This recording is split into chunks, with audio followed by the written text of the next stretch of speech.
Hello my dear friends, welcome to talent सेविल academy. आज ये हमारा 6th लेक्चर है। लास्ट लेक्चर में हमने डिस्कस किया था कि जो है डायनेस्टी थी उसके बारे में। उसके बाद में हमने डिस्कस किया कि जो पुराने नाम थे, जो ओल्ड नेम थे, और अभी के जो नाम है वो उस पुराने समय में क्या कहा जाता था। जैसे टुंडीकर जो कि दमोह होता था, विदिशा को क्या कहा जाता था, दशाण कहा जाता था, अवंती उज्जैन, ठीक है, जाबालीपुर या तेवर या त्रिपुरी, जबलपुर को, गोपांचल ग्वालियर को, और एक और मेरे से छूट गया था जो है कारुष देश। ये यहां पे मैं लिखता हूं कारुष देश।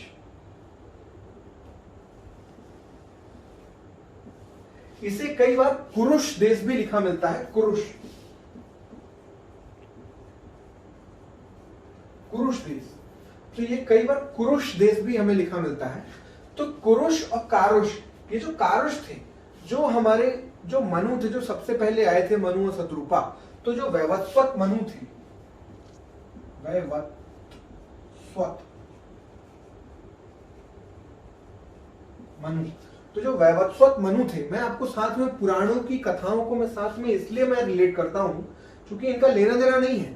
ये मुझे इनके बारे में थोड़ा सा पता है, मेरे को थोड़ा सा इंटरेस्ट है, तो मैं इनको रिलेट इसलिए करता हूं क्योंकि यहां से आपको ये समझ में आएगा कि एक आपके सामने एक स्टोरी बन के आएगी, एक फिगर आपके दिमाग में बन के आएगा कि ये कैसे क्या हुआ।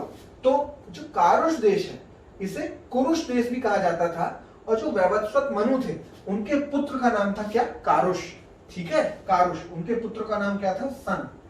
उनके सन का नाम क्या था, कुरुष या कारुष। तो कुरुष और कारुष देश किस रीजन को कहा गया है, जो आज का बघेलखंड है।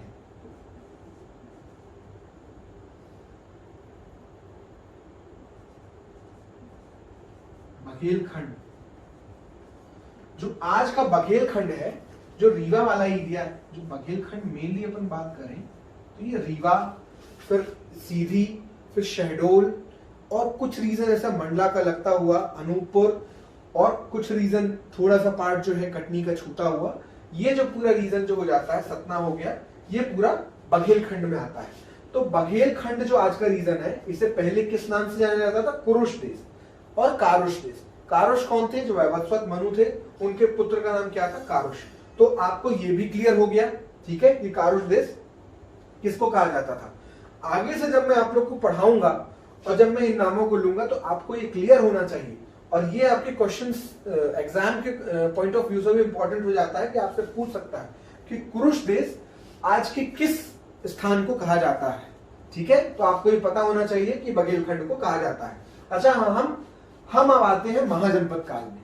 तो जो महाजनपद जो एरा है, ये 16 महाजनपद हुई हमारे नॉर्थ इंडिया में, 16 महाजनपदें हुई हैं, और वही हमारे लिए इंपॉर्टेंट है पढ़ने के लिए। तो जो 16 महाजनपदें हुई हैं, इनके हमें एविडेंस, इनके हमें साक्ष्य कहां से मिलते हैं, इनके लिए जो वर्णन है वो कौन से शास्त्रों में और कहां पे वर्णन है, ये हम बात करते हैं। जो बुद्धिस्ट टेक्स्ट है, जो बुद्धिस्ट बुक है, उसमें अंगुत्तर निकाय, तो अंगुत्तर निकाय में 16 महाजनपदों का वर्णन मिलता है। 16 महाजनपदों के बारे में हमें ये जानकारी प्राप्त होती है कहां से, बुद्धिस्ट टेक्स्ट कौन सा है, अंगुत्तर निकाय।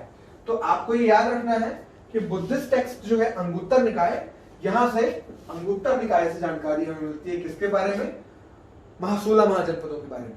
और जैन टेक्स्ट, तो जो जैन टेक्स्ट है भगवती सूत्र, तो भगवती सूत्र से भी हमें 16 महाजनपदों के बारे में जानकारी मिलती है। कहां से मिलती है, भगवती सूत्र से।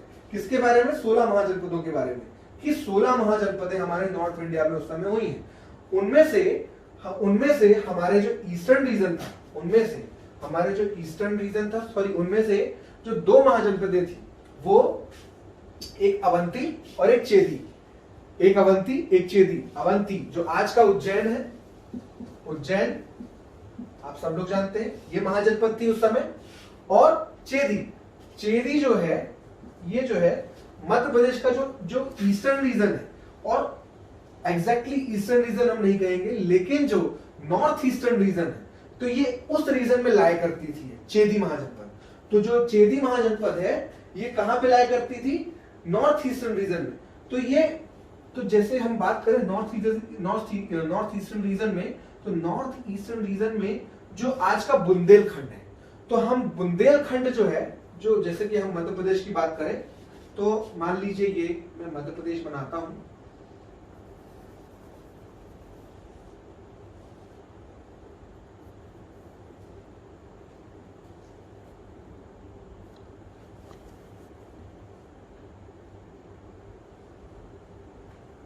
मान लीजिए मैंने ये मध्य प्रदेश बनाया। अब मध्य प्रदेश में ये जो रीजन है, रीजन हो गया अवंती इधर पे, और ये रीजन हो गया बुंदेलखंड। बुंदेलखंड, तो बुंदेलखंड जो है, ये जो बुंदेलखंड रीजन जो है, ये बुंदेलखंड से जो ईस्टर्न साइड और जो नॉर्दर्न साइड, तो नॉर्थ ईस्टर्न साइड, मतलब नॉर्थ ईस्टर्न साइड कौन सा हो गया बुंदेलखंड का, ये वाला रीजन, ये वाला रीजन, ये रीजन जो हो गया, ठीक है। और जो यमुना नदी जो बहती है, यमुना नदी, ये यमुना नदी बहते रही है, तो यमुना नदी के साउदर्न रीजन में, ठीक है, तो यमुना नदी के साउदर्न रीजन में ये हो गया चेदी जनपद। क्या हो गया? चेदी। तो जो चेदी जनपद है वो कहां पे लाई करती थी? यमुना नदी के साउदर्न रीजन में, और जो बुंदेलखंड जो रीजन था उसके कहां पे? उसके ईस्ट और नॉर्दर्न रीजन में, है ना। तो ये यहां पे होता था। अच्छा, ये यहां पे हो गया। इसकी जो राजधानी उस समय हुआ करती थी वो होती थी आज का क्या? खजुराहो। आज का खजुराहो। तो जो आज का खजुराहो है वो इसकी राजधानी हुआ करती थी। इसकी जानकारी हमें कहां से मिलती है? इसकी जानकारी हमें मिलती है कहां से? महाभारत से। तो महाभारत से जो हमें जानकारी मिलती है वो क्या मिलती है कि खजुराहो जो है, महाभारत से हमें जानकारी ये मिलती है, महाभारत से, मैं यहां पे लिख देता हूं,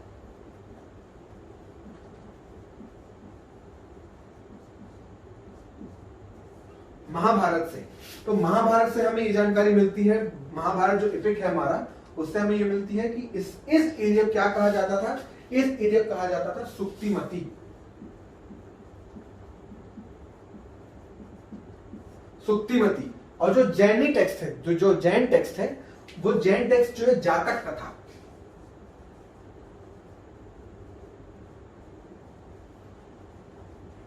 जातक कथा। तो जातक कथा में इसी को क्या कहा जाता था? सुत्तिवती। तो सुत्तिवती कहा गया जातक कथा, सुत्तिवती, सुत्तिवती। तो जातक कथा में इसे सुत्तिवती कहा गया है और महाभारत में इसे सुक्तिमती कहा गया है। और सुक्तिमती और सुत्तिवती ये दोनों किसके नाम थे? ये दोनों के दोनों नाम थे खजुराहो के। ये हमें याद रखना है कि ये दोनों के दोनों नाम खजुराहो के थे।